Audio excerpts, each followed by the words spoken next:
In Davos, we hear so much about the enormous promises of technology, and these promises are certainly real, but technology might also disrupt human society and the very meaning of human life in numerous ways, ranging from the creation of a global useless class to the rise of data colonialism and of digital dictatorships.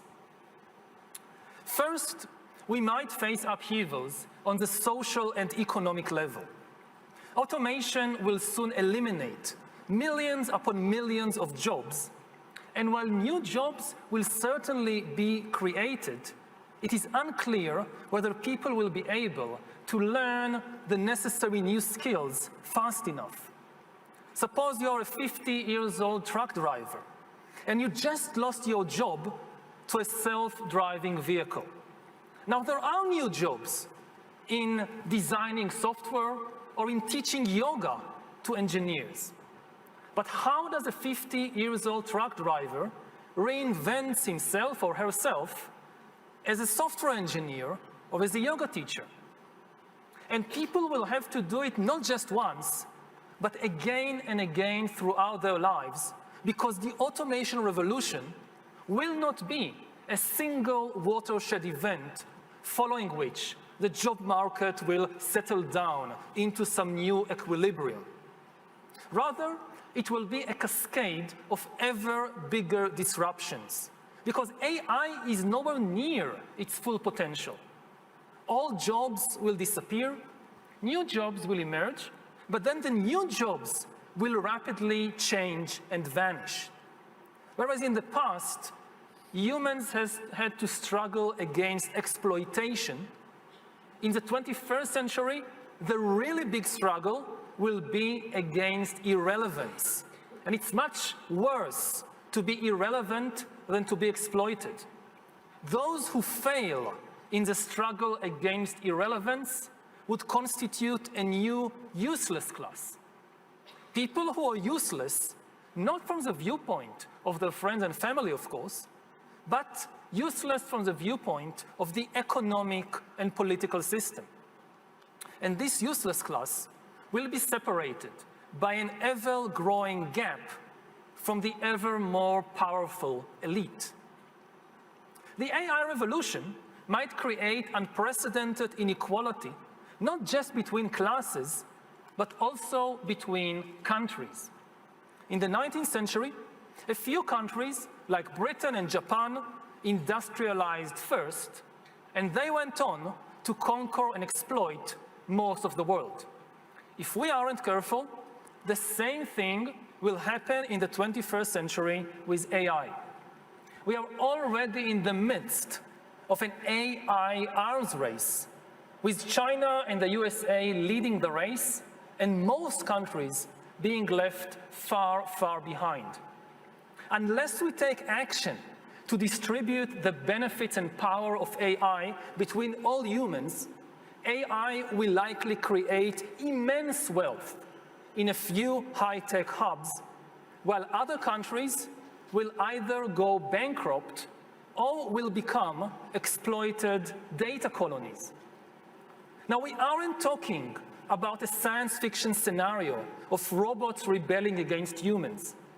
We are talking about far more primitive AI, which is nevertheless enough to disrupt the global balance.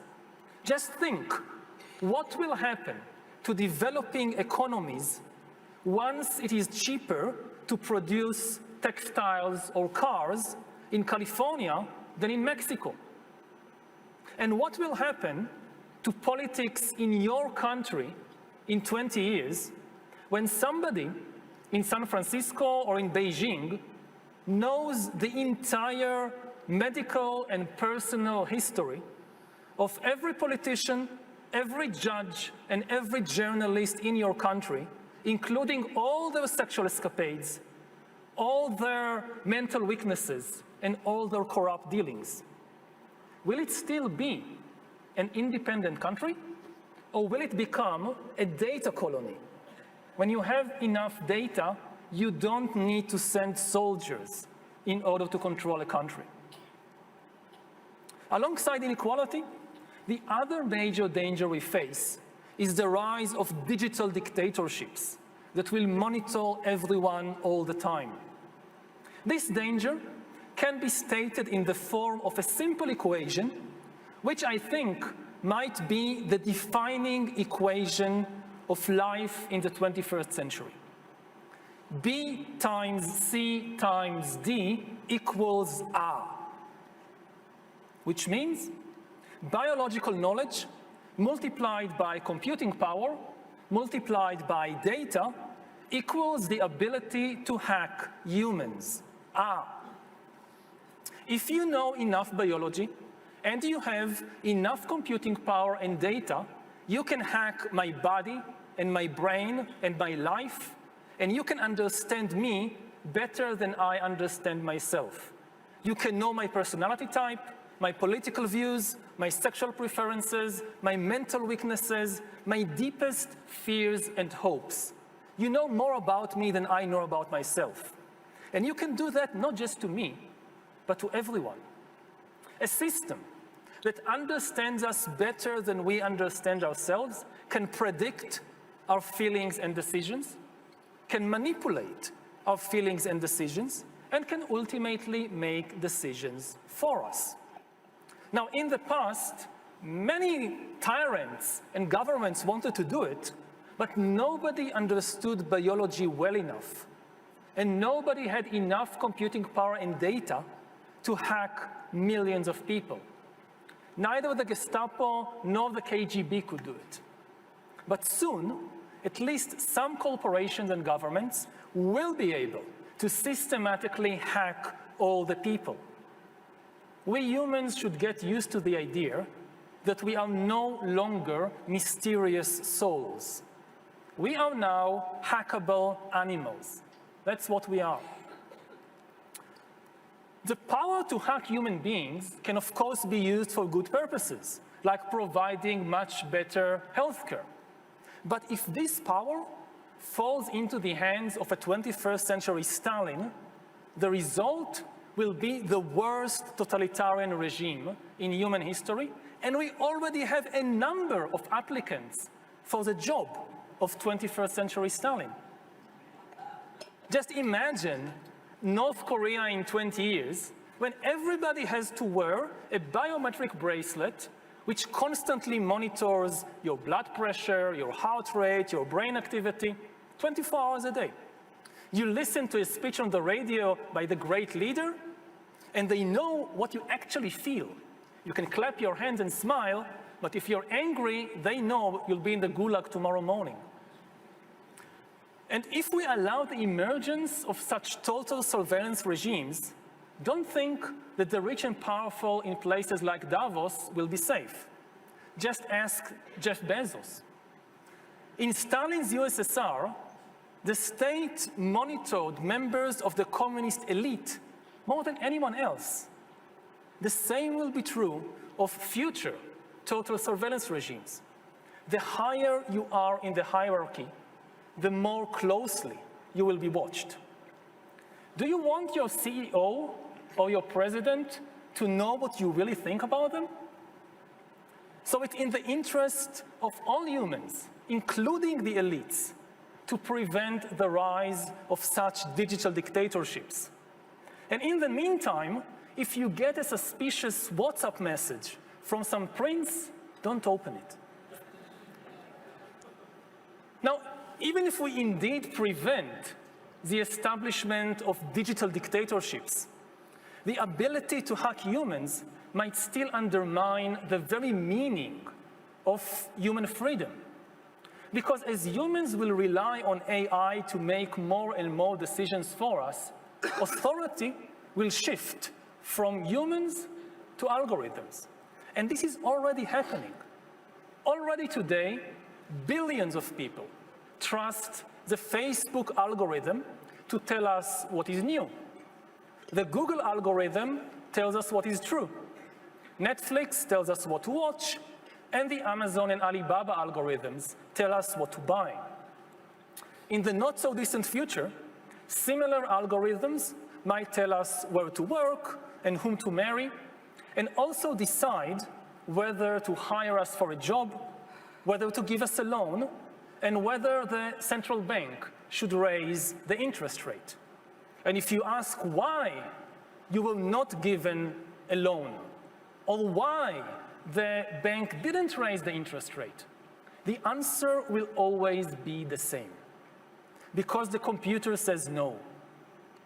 And since the limited human brain lacks sufficient biological knowledge, computing power, and data, humans will simply not be able to understand the computer's decisions. So even in supposedly free countries, humans are likely to lose control over our own lives and also lose the ability to understand public policy. Already now, how many humans really understand the financial system? Maybe 1%, to be very generous. In a couple of decades, the number of humans capable of understanding the financial system will be exactly 0. Now, we humans are used to thinking about life as a drama of decision-making. What will be the meaning of human life when most decisions are taken by algorithms? We don't even have philosophical models to understand such an existence. The fourth industrial revolution has also some risks. We don't want to become the slaves of robots, of algorithms. No, we want to make sure that this revolution serves humanity. And in order to do so, we have to shape the policies around the fourth industrial revolution. Facebook and so on moved forward in a rules-free environment. And now suddenly society becomes aware what the negative consequences could be. So we haven't had a discussion really who owns personal data. If we say data become as important as oil or as everything in the world, they have a value. So who owns the value? Is it correct that Facebook and so on, I'm not giving a judgment, but someone has to look into this issue. The difference of this fourth industrial revolution is it doesn't change what you are doing, it changes you. If you take genetic editing, right. Just as an example, it's you who are changed. And of course this has a big impact on your identity. And offers certain kinds of possibilities that have to be careful about. You know, when you began to do that kind of gene editing, some people worry that you are changing what it means to be human. That's the problem. And of course, the new industrial revolution offers us many opportunities, but it raises manifold questions on the ethical, but even legal implications. And we have to be prepared for it, and that's what we want to do in Davos next year. Talk about technology and how the ways it can be deployed, you know, that contribute to growth rather than exacerbate unemployment. How will that implement itself? It's a big question mark, because there is a fear that technology, robots, just to take one you gain element, productivity from machines. Exactly, and it replaces maybe the workforce or jobs faster than we can replace them with new jobs. Not everybody can be a robot polisher and so on. You said about the European Chips Act, because it's an important step to create the physical brain for digitalization and to have it located to a certain extent in Europe. But ladies and gentlemen, excellencies, the future is already here. The future has begun. It's a new system. It changes us, because it's a fusion of our physical, digital, and biological spheres. It's an integration of those spheres. Just think of senses planted into our brains. The opportunities are immense. And we have to prepare ourselves already now